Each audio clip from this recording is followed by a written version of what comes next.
It's a really intense experience to realize that you are no longer a child when you've been a child your whole life. I could not tell you how much of a weight was lifted off my shoulders just by admitting that I didn't feel like I was.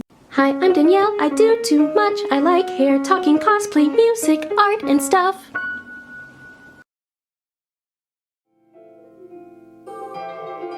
Warning. Now entering the dance zone. Now entering the dance zone.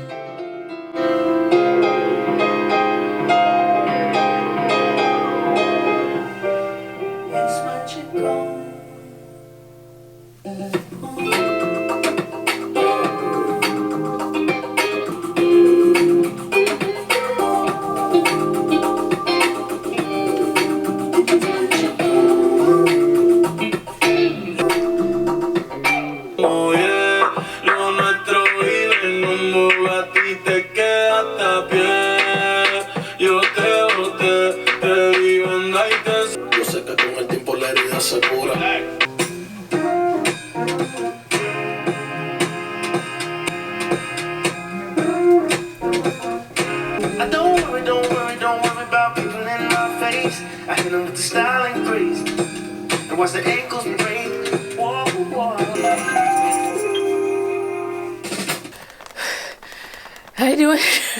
Hi, welcome to StarPuppy. I'm Danielle, your resident weirdo. I am me, therefore weird. Welcome to the weirdness. Before we get into today's video, I have a few announcements, so listen up, y'all. First and foremost, for my followers in New York, I will be in New York later this week. Tell me if you are in New York and if you would be interested in having a StarPuppy meetup in New York City this week.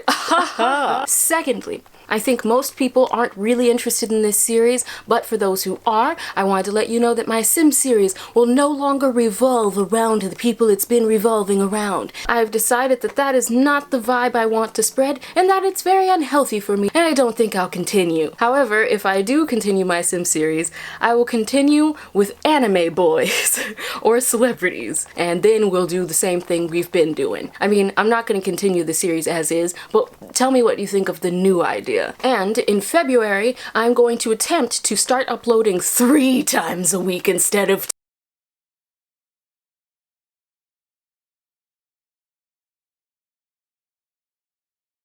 I'm going to New York for mysterious purposes, but I need to prepare my hair. So, I wanted to do what I did last time, which was just a vlog, because that was really fun, and I really appreciate that you guys enjoyed it. And yeah, I'll do some more of those.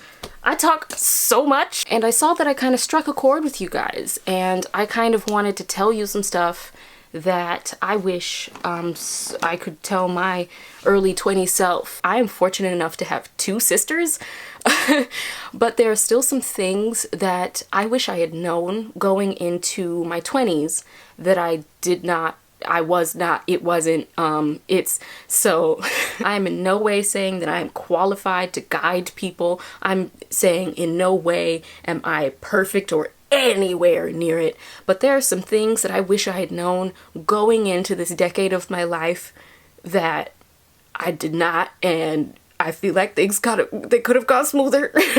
Pull up a freaking chair, grab a beverage, and let's talk about it. There are lots of talks of quarter life crises, and I am here to tell you that's real. I've gone through 2 myself. Don't panic. Don't try to keep it away. It's natural to kind of wonder where you're going in life and what life has in store for you. You shouldn't think of it as a crisis. You should think of it as a milestone. It's not a crisis. It's not a time to panic. It's a time to reflect on what you want your 20s to look like and to write down some goals and to go into this new decade as classy as possible, because things are gonna get weird. Although I don't consider it a crisis, it is a really good thing. It shakes you up. You realize you're not a kid, and that's the first time you've not been a kid. And that in itself is a very... it's a really intense experience to realize that you are no longer a child when you've been a child your whole life. Yes, you see this stretch, girl? It's intense. And take that opportunity, take that part of you that is recognizing that this is the beginning of a new era and capitalize on it. Instill it with positive vibes. Pray if you have faith and decide what you want. Decide what risks that you're going to go for. Take that opportunity, take that shaken up feeling and turn it into something positive for yourself. Because when you're in a moment of change, your body recognizes that, and that's when you have a crisis. It's not a crisis. It's a pivotal moment. Take advantage of it to go upward. On the topic of acceptance, acceptance is very, very difficult. I am speaking from experience. I've only lived one life. I can only speak from one perspective. But if you are finding yourself struggling with letting go of control, you are a human. It's natural to want things to go your way. It's natural to clamber when things aren't going your way. It's natural to stumble. It's natural to panic when things aren't going your way. You are gonna have to get used to that feeling. Acceptance is a muscle. You gotta work it out. In my opinion, the first thing you should start working on when you're about to enter adulthood, because adulthood is full of you just get handed stuff, dude. You are handed certain cards and you can't reshuffle the deck. You have to play the hand you're dealt. And acceptance plays a huge role in that. And don't be discouraged if you're struggling to accept certain things. I'm not saying it's impossible. I'm not saying it's easy. I'm saying it's difficult and it is within your grasp. I'm a millennial. I know. Boo, boo. Yeah, Tell me more. I love it. I love it. Our generation is plagued by comparisons. We compare ourselves to everyone because we have access to more people than ever before in human history. And one part of human nature is comparison. It's a survival trait. How far was that cheetah a second ago compared to now? You compare prices, you compare dresses, you compare television shows, you compare characters within those shows, out of those shows. We are very comparison-driven species. This level of comparison is completely unprecedented as far as personal comparison. Why don't I look like this girl? Why am I not as rich as this person? Why am I not as successful as this person? And in my case, why am I not as tall as this person? I have spine envy. There are infinite ways to compare yourself to someone and zero ways that will help you. Acceptance is a muscle. Self-acceptance is part of that muscle. Don't compare yourself to others. Don't do it, don't do it, don't do it. I know it is so easy. I had to fight myself to stop comparing at every given moment of the day. This was before YouTube. I've struggled with comparison my entire life, and I was fortunate enough to get it under control. Not beat it, mind you, but get it under control before social media was even a thing. And every now and again, it'll still flare up. I ain't perfect. I am alive. You may have noticed I'm a human. When you feel it creeping in, immediately compliment yourself. Recognize that that person has something cool or special about them, and then tell yourself something special about you. And do not compare the two. Go completely different category. Yes, she's 6 feet tall, but you know what? I have really nice teeth. The braces were worth it. Wow, look at these chompers. Amazing. I'm not saying that that'll work for everybody, but it sure did work for me. And it took me about a year of doing that to finally stop comparing myself in general. What is that for? What do you gain? What are you doing? What is it for? For who is it? Comparison is the thief of joy. And if you don't believe it, keep comparing yourself. You'll see. Something about your 20s that I wish someone had told me was that unrequited affection does not hurt any less. In fact, it hurts more. because things more often are getting a little more serious in this decade of your life. And the bruises, if you're not careful, can become scars. You have to be careful with who you allow into your heart, okay? Oh, I wish someone had just sat me down and tell me that. I wish I sat me down and told me that, because that's the only person who can stop me is me. And sometimes, if Thin Mints are involved, no one can stop me, not even me. And unfortunately, I've had to learn that lesson a few times. And no, you don't know anyone who taught me that lesson. And for my OGs who are still very curious, stop. Just stop. I'm asking you very nicely, please stop. You have to recognize that just because you're an adult doesn't mean you still can't get your feelings hurt. Like, that's still a thing. A lot of your 20s is dealing with strange and new events and situations that you've never been in before and can be really scary. But you grow so much from these experiences, and a huge part of getting to a place where you'll be better at dealing with these experiences is to healthily communicate how you feel. Don't bottle your feelings up, because you're gonna have a lot of them. More than ever, I guarantee it. Hey, listen to me. Remember, no matter how old you are, 20-year-old millionaires are not normal. I'm not saying that the people are abnormal. I'm saying that them being 20 years old and having millions of dollars is not the norm. We should really recognize how unique and interesting and completely atypical that is. Do not forget that. Really internalize that social media is a curated look at people's lives. People will always choose to share their successes and hide their failures. You are not seeing the full picture. You are not seeing the tears. You're not seeing the failures. You're not seeing the brand deals that fell through. You're not seeing the failed relationships.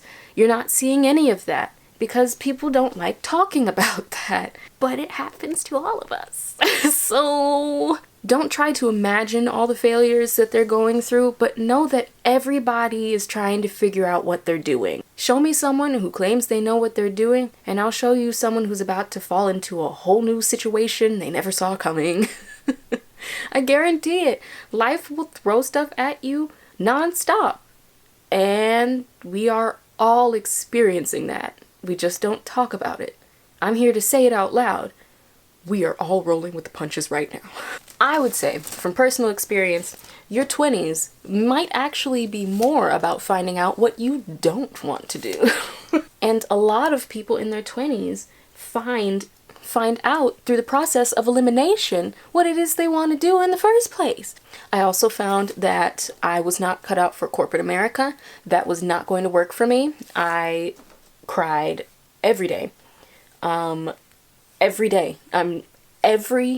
Every day. And I just couldn't understand why it was so hard just to be. Why was it so hard just to exist? And just go to work. Why is it so hard? Because I was figuring out what I didn't want to do. And it was what I was doing. You have to be really smart about it. You have to make sure that you pay your bills. But you also need to find out what brings you joy. And sometimes that process is paid with what brings you pain. Listen to your friends about the boy, okay? Listen to your friends, all right? Listen to your friends, okay? You hear me? To quote one of my favorite books, love is blind, get some seeing eye dogs. And by seeing eye dogs, the book means close friends and family who only want the best from you, no ulterior motives, and will tell you the truth. I am so fortunate. I have 8 seeing eye dogs, and sometimes I still don't listen to them. This is a time in a lot of people's lives where you're just gonna feel volatile. Everything's up in the air. You don't feel normal. You feel like, when am I gonna feel normal again? When is everything gonna fall into place? When will I gain control again? When will I find my calling? When will I find the one? It's normal to not feel normal. I have about 4 best friends, and I'd say my like actual homie roster is around 15, 20 people that I talk to on a regular basis. We pick up right where we left off all the time. When I tell you, I ran through that entire roster of 15 to 20 people and I just said that sentence, is it normal to not feel normal? When I tell you, tears were shed, therapy sessions were had, 3-hour conversations about the one sentence ensued. I could not tell you how much of a weight was lifted off my shoulders just by admitting that I didn't feel like I was doing it right. I didn't feel like I was 20'sing correctly. And having those really frank conversations with your seeing eye dogs and your other friends in their 20's is so important. It was like a 2-month period where every week I would meet with a different friend in real life and we would just commiserate and lament and just vent about how weird and strange this decade is. And it is! You're not alone! You're not alone, okay? Like this generation of millennial and I think, what is it after us? Generation Y, I think? I think we are the loneliest people and we have access to more people than our grandparents ever met in their entire lives. And we feel the most crushing loneliness. I want you to know that you are not alone. You're not alone. Reach out to your friends. Be honest. Be vulnerable. You are not alone. Okay. Back to silliness. Now I'm gonna tell you some good stuff, okay? Other people feel exactly how you feel. And it's not like a similar. No, it's an exact. Some more good things about your 20's is that you will deepen in character. It is insane. While I feel very blindsided by those first couple of 20's, I certainly feel like a much better person. I feel I gained an insane amount of empathy. I didn't know I could care so much about other people. I'm so much deeper of a person than I was just like a couple of years ago. Who is she? Who is she? Another great thing is that things are so much more meaningful. I'm just better for it. I just really value things more. I'm more thoughtful and I am more cautious and I just feel like more of a person. I've just grown so much in just such a short amount of time. It's insane. You gotta grow into growing up. And that's not my quote. It's this quote. This is my favorite book. Read this. Read this. Buy this and read it. I'd say that true friends are made in this age of your life. By and large, you recognize who is worth your time and who is not, and you act accordingly. And you're better for it because you don't have time for anything else. You will find out that you are stronger than you ever thought you were. You are going to make it. You're gonna make it because you're gonna make it. You're stronger than you think. And you'll find out. You are going to do great. You just don't know it yet. It's gonna be challenging, but nothing worth doing is ever easy. I hope that this hasn't come off as too preachy. I'm just really passionate. I hope this helped you. I hope you've enjoyed this video. If you did and you think somebody really needs to hear this, share it please. And seriously, I cannot recommend this book enough. This is Paul and Goni, 101 Secrets for Your 20's. Of course this isn't sponsored. I mean, like and subscribe, I guess. Especially for my New York people, follow me on Instagram so you can see where I'm at and give me some suggestions for where we should have a meetup if we're gonna have one, because I'm not from New York. So I'll see you guys next time. I upload on Tuesdays and Saturdays, and if you've enjoyed my not as weird as usual weirdness, I hope you'll subscribe, and I'll see you in the next one. Alright, say it with me now. StarPuppy, away! You got this! Don't forget to like, share, subscribe if you enjoyed the video.